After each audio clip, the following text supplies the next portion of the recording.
Hudson County View, live and uncut. And I'm your host, the guy that'll tell you 2 and 2 makes 3, your favorite cult of personality, John R. Heinis. And of course, we got the latest and greatest in Hudson County news. So right down the road in Jersey City, we may have a new council member tonight. It looks like the governing body is going to be voting on a Ward B appointment. You guys that watched last week, Mira Prinzari, who was the most recent person to serve Ward B, is now the Jersey City Economic Development Corporation Executive Director, and it looks like Maureen Hewlings, the chair of the Jersey City MUA, is poised to get that position. But there is a little bit of pushback, so we're going to go through all of that. And we're also going to talk about a few other things as well, obviously. The June 10th primary is getting closer and closer, and an interesting development just from last night into this morning, we heard that one of the Hudson County Sheriff's unions actually backing Bayonne Mayor Jimmy Davis over their boss and the incumbent, Frank Scileri. So that's an interesting one. We're also got, of course, a lot of developments in the 32nd and the 33rd legislative districts.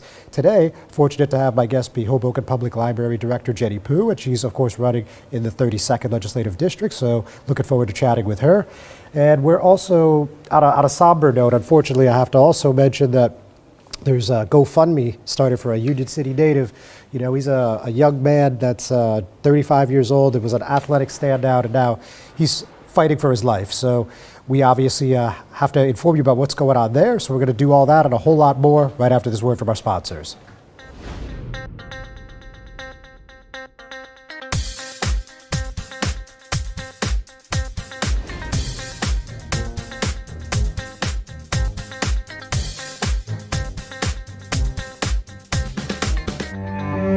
No one plans on heart disease, but everyone should have a plan for it. We help patients of all lifestyles and medical histories plan for healthy hearts. We offer convenient screenings without judgment, hundreds of preventive programs, and women's heart specialists. And we're the largest cardiac surgery program in New Jersey. Make plans for a healthy heart with RWJ Barnabas Health. Let's be healthy together.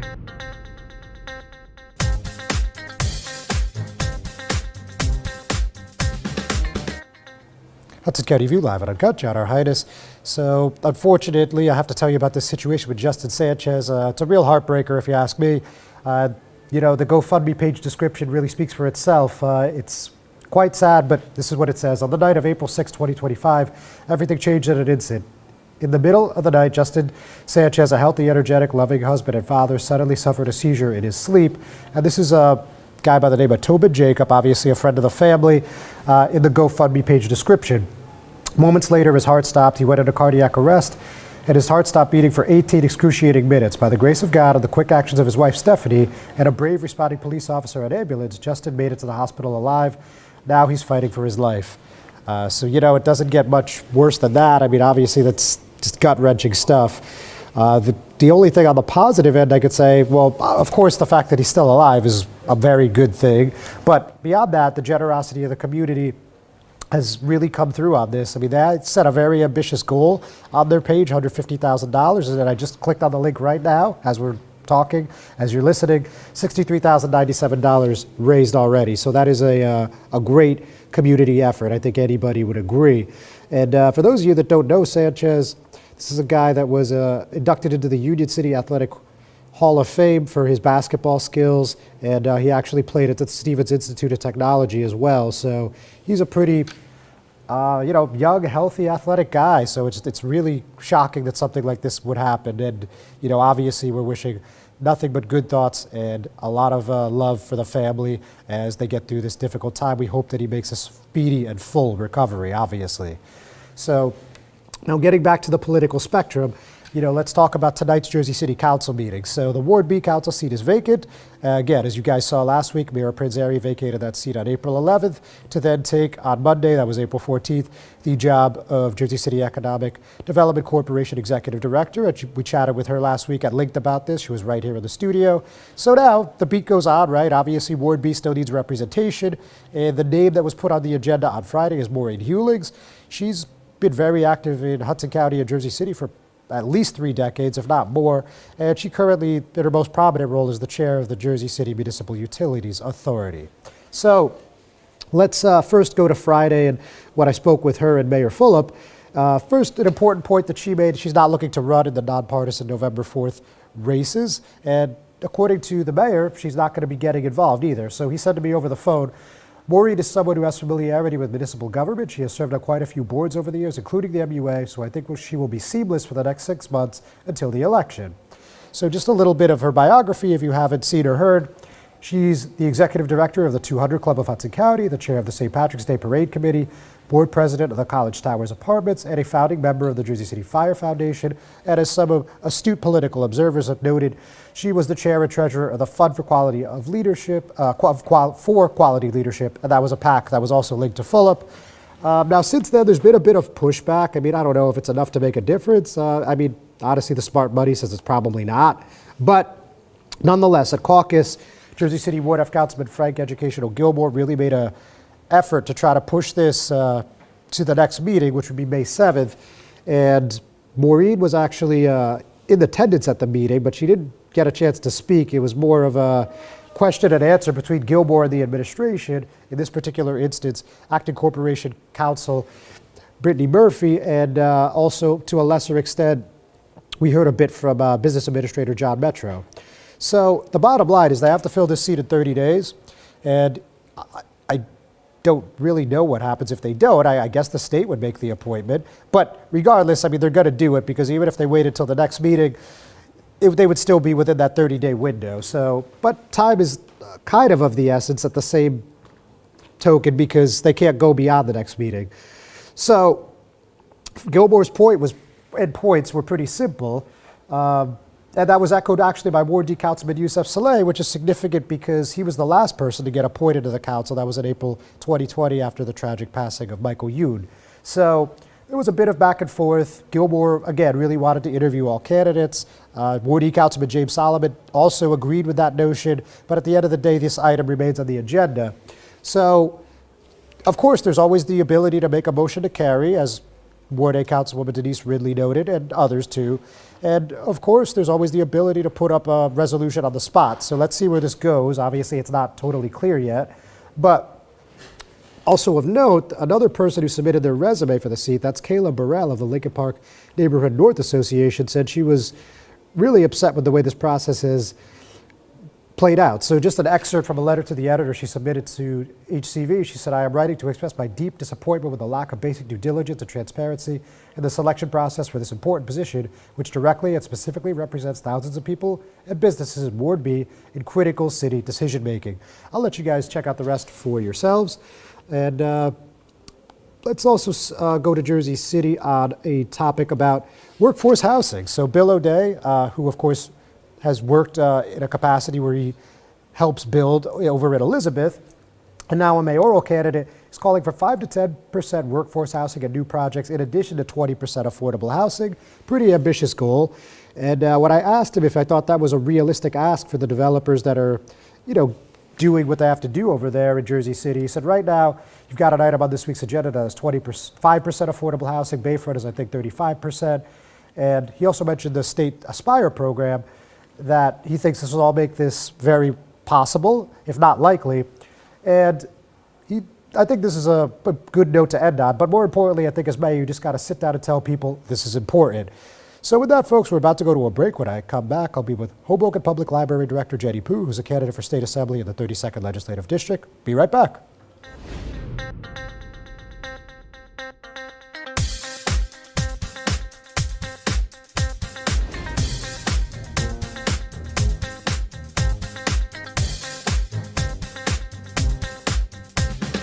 Consumer Carpets, 3408 Kennedy Boulevard in the Jersey City Heights, your one-stop store for residential and commercial floor treatments, carpeting, linoleum, tiles, laminates, hardwood floors, area rugs, remnants, all major brands, all in stock. Free estimates, same-day installation. Consumer Carpets, it's savings, selection, installation. Credit cards and debit cards accepted. Financing available. Consumer Carpets, price to fit your budget, installation to fit your schedule. On the net at consumercarpets.com. Consumer Carpets, Jersey City, 201-792-2712.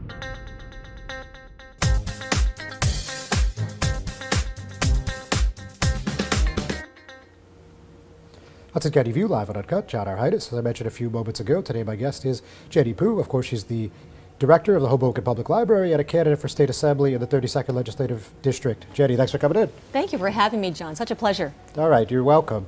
So obviously this is a bit of a chaotic race, obviously, for the June 10th primary. Not that I need to tell you. You got 6 candidates. You're running with Crystal Fonseca, the support of the HCDO. So, you know, you're not a name that I think was on most people's bingo card for 2025. So what brought you into this thing? I'll tell you who I am briefly. So thank you again for having me. My name is Jennie Poo. I am a librarian. I am a proud PTA mom. And I am a 20-year resident of Jersey City. I've lived 15 years in downtown. Before that, we actually started on Journal Square, where I had my first child. You mentioned I'm the director of Hoboken Public Library, but I've been a librarian for 20 years.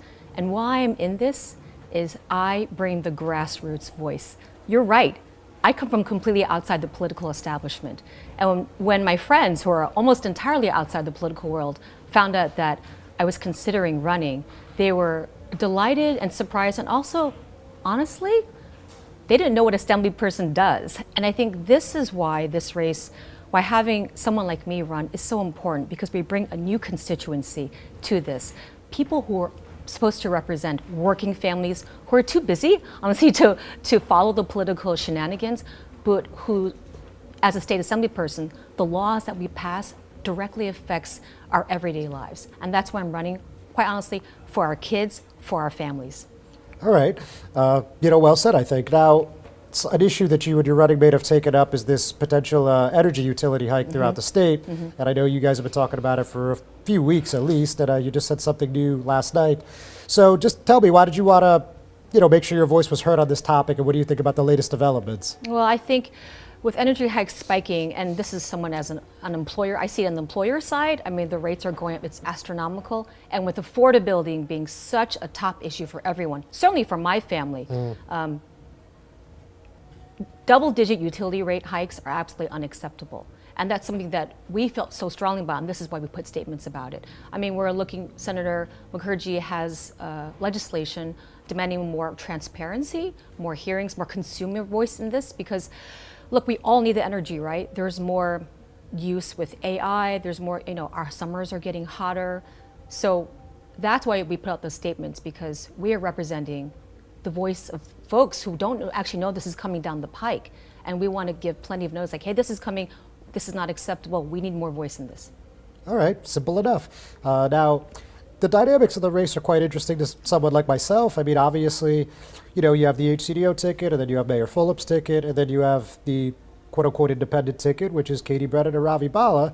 And, you know, you and Mayor Bala have worked together. You both have said a lot of nice things about each other, and then all of a sudden you're running against each other in this race. So what does that dynamic look like, feel like to you? Well, to be honest, John, it really hasn't changed our day-to-day working. I love what I do. I'm very lucky. I love being a library director.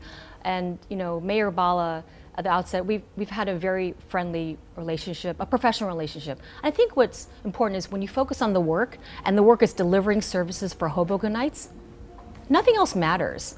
What we do in our spare time, how we express ourselves with our First Amendment rights to run for office, I think it's a great win for Hudson County that both of us are in contention for this. And whatever happens, like I said, I love the work that I do, and we have a lot of work ahead of us with the library. So our relationship really hasn't changed day to day in Hoboken. All right, well, good to know. Now, on that point, that it's not about you or the candidates, but there is a super PAC Hudson Votes project, which has some ties to the HCDO. And they've done, I think, a handful at least already mailers, and it was pretty negative on Bala. They were really going for the throat. Yeah. What are your thoughts on that? Abhorrent. I wouldn't wish it on anyone. I find it quite abhorrent, and I vociferously object to them as someone who receives the mailers. I mean, I think it's unfortunate. All right, point taken. Now, with that, you know, on the policy end, let's talk a little bit about what you'd like to do if elected. So, you know, could you tell me maybe 2-3 pieces of legislation you'd like to put up in the first 6 months if you get the pleasure to serve? Yes, of course. Well, one is someone who regularly takes transit to work from Jersey City to Hoboken. I take the bus, the 126. That's often so late, 40 minutes, that I usually bike and walk to work because, frankly, it's faster. So I think the first piece of legislation that I would prime would be permanent funding for NJ Transit. As we know, we had legislation that was passed, and we have $1 billion now in the governor's budget. But we need dedicated, permanent, reoccurring revenue for NJ Transit. So I think that's one of the first pieces of legislation that I would focus on, because transit affects everyone.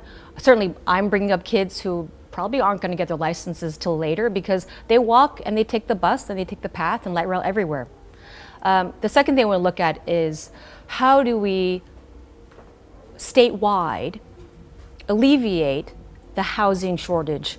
As you know, you have a candidate, so we have about 200,000 units we're short 200,000 units in the state, 500,000 in the New York City metro area. What we need to focus on is housing around transit hubs, different types of housing. So I would look at a statewide, I would look at legislation really to push that, because I think that is going to support the growth in our area in the next 10, 20 years. All right, that sounds like a good thing. But with that, folks, we're just going to take a quick break. We'll be right back.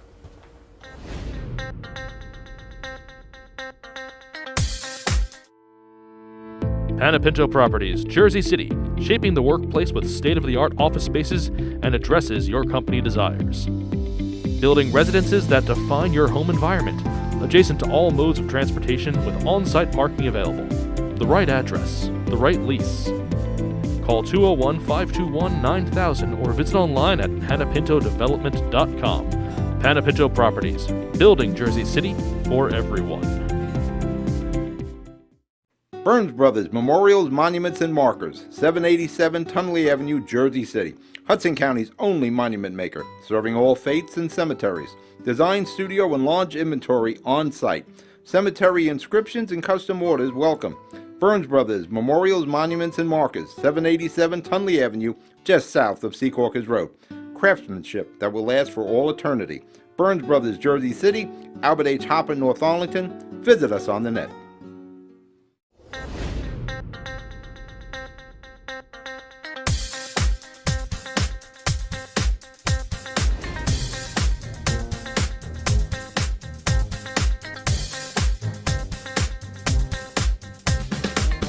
Logan Public Library Director Jennie Poo, who's a candidate for State Assembly at LD 32. So, you just told me a little bit about some bills you'd like to introduce. What do you think is something that has stagnated in Trenton you'd like to push forward? What do you think is something you'd like to put a halt to?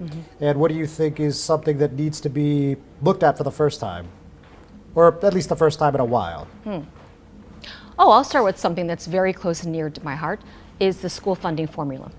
And as a parent with two great kids who are on spring break right now in the public school system, this is something I fought on the grassroots end as a parent advocate, as a PTA leader. I founded the PTA at Cordero PS 37 school. You know, our urban schools have been shortchanged in the school funding formula, and we haven't had legislators go down and advocate for this hard. As a parent, as someone on the grassroots end, I would like to tackle that, because I have real skin in the game. I'm speaking on behalf of the 30,000 other great kids in the district. I've also taught for a year in the district. So that's something that's kind of been brewing, and it's interesting to hear a lot of voices in there. And I think to myself, where were you 6 years ago when I was at City Council and someone else was watching my kids and we were advocating for the payroll tax? I will jump to your next question, something I think I would like to propose instead of the stagnating one, just because. Sure. I'll tell you one thing, John. I'm a librarian, so I will never BS you and tell you something I don't know, but I always like to go back and do my research. Okay. One thing that I do think is interesting, something that I've seen in our space, is we need more support for the critically mentally ill. And I think we've seen that in terms of it spilling over to public safety, whether it's more legislative and funding support for step-down services.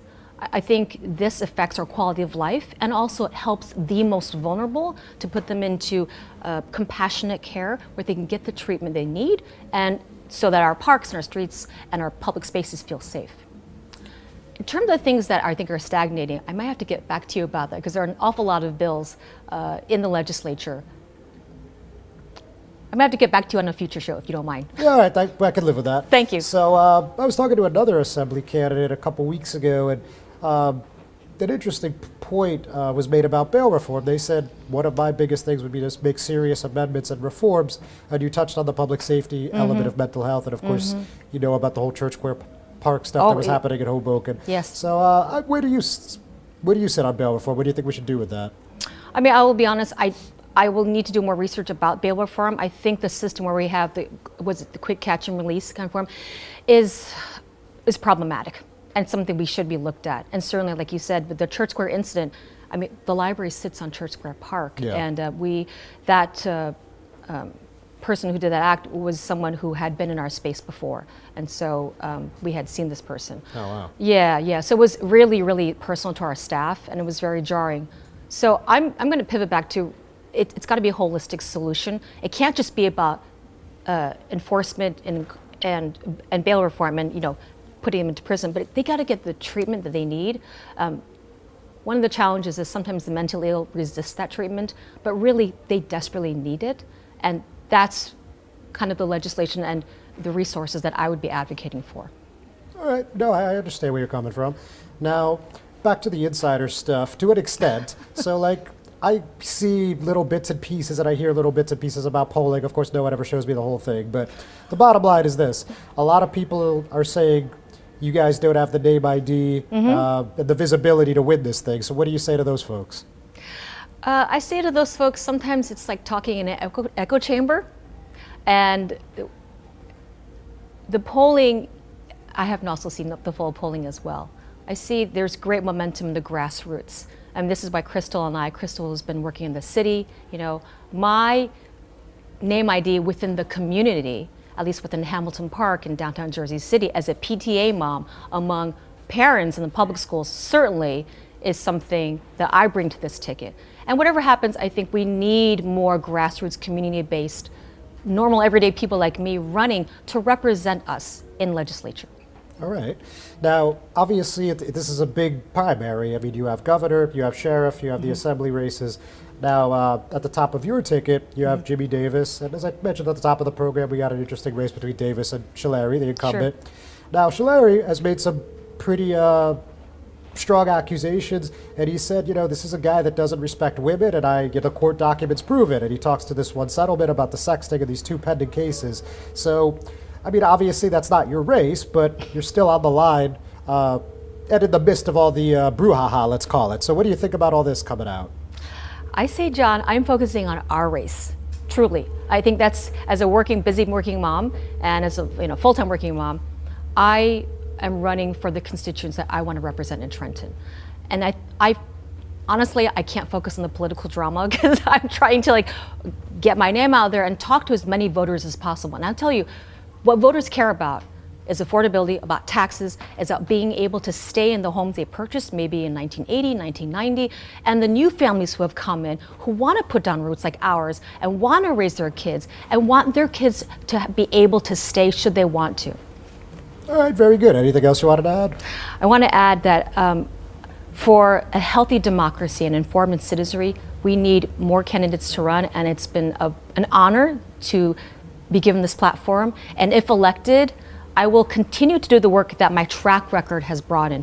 20 years of public service as a librarian, and in my non-existent spare time, volunteering as a PTA parent. So what I say to all the voters is, look to each candidate what they did before they ever considered elected office. That will give you a track record of how they would govern, and I bring that track record of service and people first in this race. Thank you. Very good, Jenny. Thanks for coming. Best of luck. Thank you, John. All right, ladies and gentlemen, we're not done quite yet. We're going to be right back. We'll see you in a few.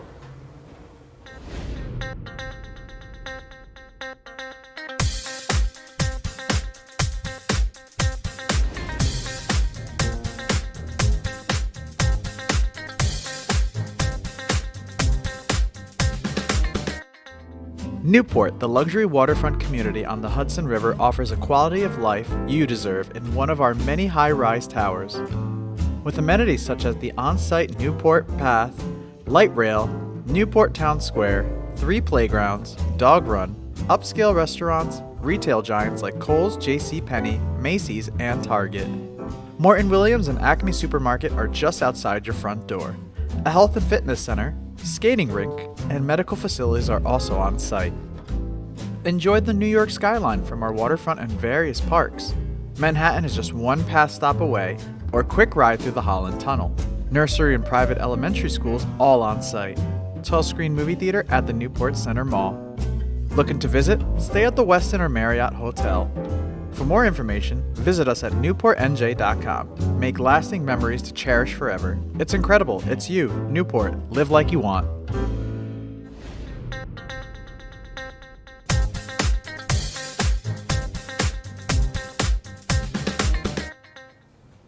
Hudson County View live and uncut, John Heinis. So I think perfect time to just finish off with some primary politics, as we just discussed a bit. So few things here. So a couple that just came in late this morning. Now, Ravi Bala and Katie Brennan, they put out a statement going against Donald Trump and specifically the Department of Education. So Bala said in a statement, "We cannot allow President Trump to impose his will on our nation's colleges and universities, eviscerating academic freedom at the point of a federal gun. The research funding he is unlawfully withholding drives cures for diseases and scientific breakthroughs that fuel our economy. We're not going to let this happen." And the duo praised Rutgers President Jonathan Holloway for joining more than 150 university presidents in a joint statement defending academic freedom against the Trump administration's quote-unquote unprecedented government overreach and political interference. And of course, Brennan had some thoughts as well. She said this is a blatant attack on academic freedom. If this was really about anti-Semitism like Trump says it is, then let's have an honest conversation about combating hate on college campuses. We can do that without defunding and destroying our colleges and universities. Obviously, out of the 6 candidates, he's 2 have been the most adamant about pushing back against Trump. So that's that for now. And an interesting one over at LD 33, of course, that's North Hudson, it's a caucus. Obviously, Tony Hector and Brian Stack aren't on each other's Christmas card lists, and I'm going to go out on a limb and say they haven't been in quite a while. And, well, what we saw the other day on Monday, clearly the bad blood runs pretty deep. So Tony Hector and his running mate Frank Alonso, they came out and said Stack, who's of course the state senator of the 33rd legislative district and also the Union City mayor, they said he pays $0 in property taxes, a pretty strong accusation. And Stack has already disputed this in a letter to city residents.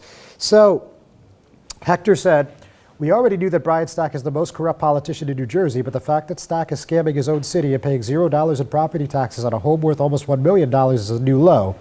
And he pointed to a 15F tax exemption that is on his tax bill, meaning Stack's tax bill, and he cited a $928,400 estimated value for 310 24th Street on Zillow. Now, Stack, when he addressed this in a 3-page letter to residents, it was all the way back in September, but in the short, it's this. He says he paid $47,000 between 2018 and 2020, and by the end of 2024, he would have paid $70,000, and he called any claims to the contrary malicious propaganda. So it looks like we're going to have a fun, maybe another month and a half here. Obviously, a lot going on. And then finally, in the sheriff's race, just real quick, Hudson County Sheriff Superior's FOP Lodge 127 backed Jimmy Davis over Frank Scialleri.